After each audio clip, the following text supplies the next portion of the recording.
I really love when installs are this easy, man. This is the best. Time to enjoy the Wrangler. If you haven't done so, check out the video of these tires. They're seriously crazy. And yeah, thank you. Give us a celebration dance, Greg. Hey. Hands up in the air like you're waving like you just don't care. Hey, hey, hey, hey. What is going on, Garage Couple fans? Today I have another job for this TJ Rubicon that we just purchased. If you haven't seen the video of our walk around, including our purchase price and some of the other mods that we've already done, please check the corner of your screen and check those videos out. We did a lot of our first mods, budget mods, that kind of thing. Today is more of a maintenance style video, and before I continue, elephant in the room, look at these tires. These are massive, and this is a stock suspension running 38-inch Milestar Patagonia tires. The point of today's video is to discuss troubleshooting with engine codes and that kind of thing. Just to get you up to speed, we've done a lot of mods on the Jeep and we've done a lot of maintenance. We did a valve cover gasket, oil pan gasket, rear main seal. We did the TSB repair that involved the smog readiness. And we also diagnosed an ASD, the auto shutdown relay wiring issue that had to do with the computer. Now when we turn the engine on, we get a check engine light. The check engine light is throwing 4 engine codes at the same time: P031, P037, P051, and P057. Now these 4 engine codes are for the heater element in all 4 oxygen sensors. Now it's really unlikely to have an issue with all 4 oxygen sensors at the same exact time. Per the factory service manual of the vehicle, there's one wire off to each oxygen sensor from the ECM in terms of the heater core, the heater, and there is only one point in this whole system where all 4 of them merge, and that is on the engine ground right next to where the oil filter screws into the engine block. I'll show you that ground in a little while. I cleaned that ground with sandpaper, I cleaned every other ground, and I'm still getting this engine code. I reset it and it comes right back. So I also check for continuity for all the grounds of all 4 oxygen sensors, and I'm getting continuity. So I think I have a bad computer. Now after doing some research, I found that there's a company called Aris Technologies, and they have a really high success rate with replacing the PCM of these vehicles. Now, if you're not familiar with the PCMs of these vehicles, they tend to be very finicky and have many issues. There are people that report that after replacing it 2-3 times, they still have the same issue, and then the 4th time it gets fixed. And that's because they don't make these computers anymore. They get remanufactured. I went ahead and I ordered a computer, a PCM from Aris Technologies. I sent them my VIN, the make and model, as well as the transmission type, and within a couple days I had this box in my hand with the new computer. Now, I have yet to install it, but the install is really simple actually. It takes 3 T25 screws, one of these ratchets to take apart the battery, but that's about it. If you can handle those tools, you can do the job.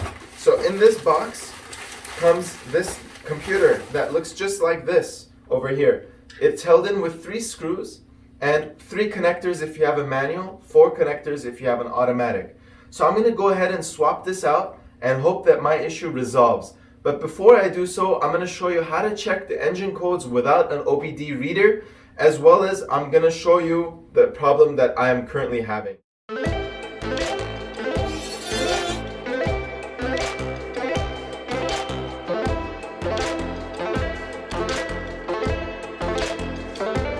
So I mentioned to Aris Technologies, I mentioned that I will be making an install video of this and I will be reporting back exactly how my install went and if my problem resolved. They were kind enough to offer any of our viewers a 15% discount on their website. I'll drop the link below. The code that you should put at checkout, the discount code is Garage Couple, all one word, and they'll give you 15% off a replacement computer, and they have a really high success rate. And on top of that, I will keep you guys updated on how mine does, and I will leave an honest review and feedback. Like for example, right now, if it doesn't work, you'll be the first to find out about it. I really hope it works, and if, let's say down the line it stops working, I will let everyone know. This is a reliable gauge to see if this product works. So I hope that you find this video helpful. Let's do the job and let's get started. So the first thing you're gonna do is put your key in the ignition and just cycle the key 3 times. 1, 2, and 3. It's gonna read all your codes right there. P0031, P0037, P0051, and P0057. Now if I try to start the Jeep, it starts and runs perfectly. Watch this. Fired right up, literally beautifully, and runs, idles, drives great. So I'm gonna turn this off so it doesn't get too hot, and now I'm gonna replace the computer and hope for the best. All right, let's begin. Gonna open the hood, peel it back like a banana, as I like to call it. Let's do that. Time to disconnect the battery. My battery has 10 millimeter bolts, so I'm gonna start with the negative. I usually like to start with the negative so it discharges all of the power on the whole frame of the vehicle.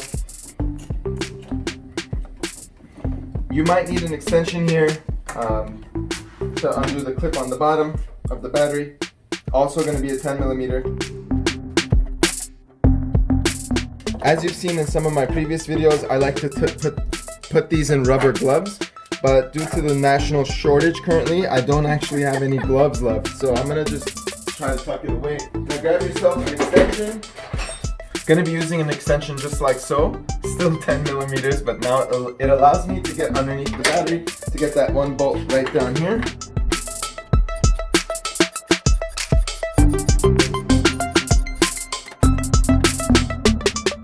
Time to lift the battery out. Be careful not to damage any wires or anything around the area. If you need help, grab help. It is pretty heavy. And now we have access to the computer. This is the PCM right over here. You just want to slide these red clips back towards the front of the vehicle and just press down right down center and pull each one right out. Be careful, you guys. These clips are sensitive, especially if it's an older Jeep. And don't worry about the way it goes back in. They're color coded with the clips, so it all works out. So here's a T25. So using a T25, you're going to remove those 3 screws. They might be caked on, but just give it some elbow grease and they should come right out. That's 1. And number 3. Ooh. So I'm going to go ahead and keep this original PCM safe, just in case the replacement doesn't do the trick. But it's that easy. This is the old computer. So out with the old and in with the new. As you can see, the new one looks very similar. It looks to be a little bit thicker and it's also quite a bit heavier. So I'm hoping it works. Now, because I have the manual, this 4th one, the green one, is empty, as it should be. I'm gonna just bolt this back in, plug the 3 connectors, connect the battery, and this job is done. This is one of the easier ones.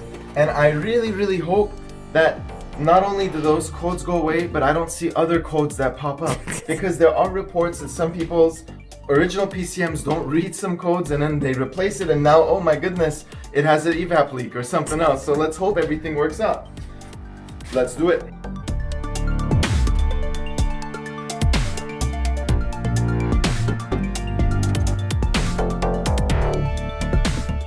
Time to reconnect the plugs. Go ahead and put this one. Orange to orange.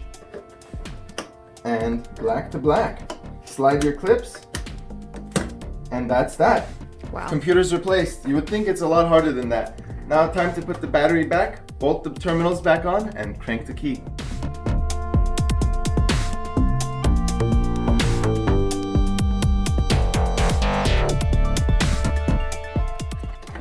La Casa de Papel.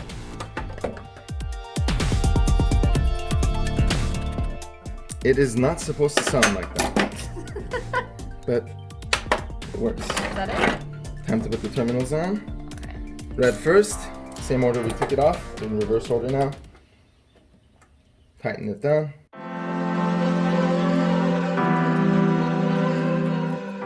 Now we went ahead and replaced the PCM. Moment of truth, we actually haven't done this before, so we don't know what's gonna happen. Hopefully it works without any issues. If you have any questions about issues with your Jeep, just drop the problem you're having in the description below and I'll try to help you out as much as possible. The reason I think it's the computer, as I mentioned, it's just so unlikely that 4 things go bad at the same time.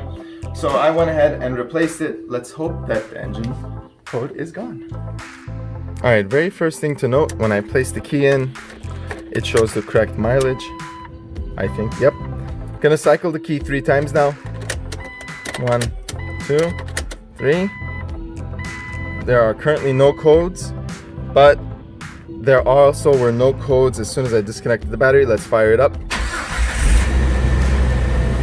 Look at that, folks. Fired right up. The check engine light is gone. Woo! It worked. Engine is running smoothly.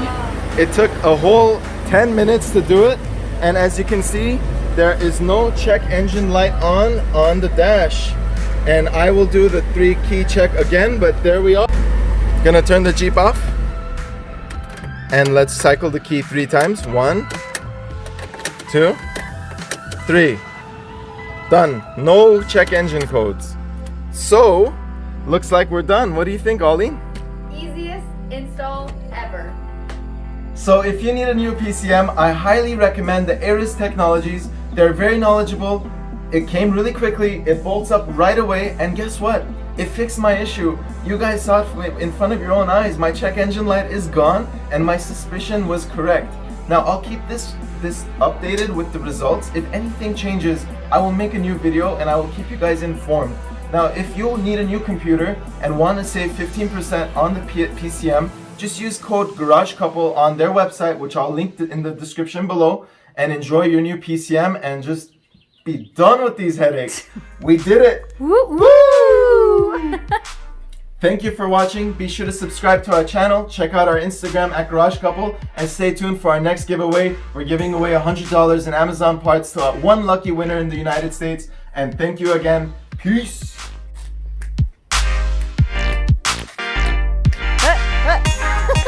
I really love when installs are this easy, man. This is the